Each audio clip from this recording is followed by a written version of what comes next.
فيا عبد الله يا من خلوت في غرفتك ويا من خلوت مع هاتفك وأنت تقلبه يمنة ويسرى، اعلم أن الله يراك، وإن لم يرك أبوك ولا أخوك ولا زوجك ولا قريبك ولا من هو مسؤول عنك، الله يراك.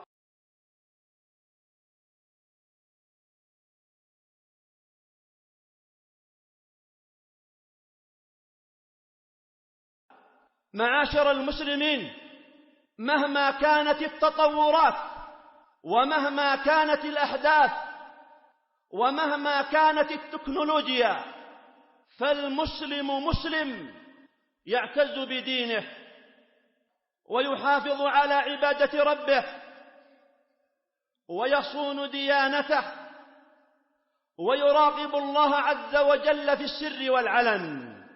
فإن المؤمن اللبيب هو من يخشى الله في سره وعلنه.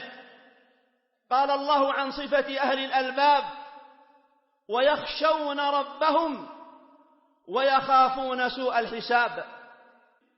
قال الحسن البصري رحمه الله: الإيمان من آمن بالله وخشي الله بالغيب فرغب عما رغب الله عنه وترك ما أسخطه الله عز وجل. هذا حقيقة الإيمان، هذه حقيقة الإيمان.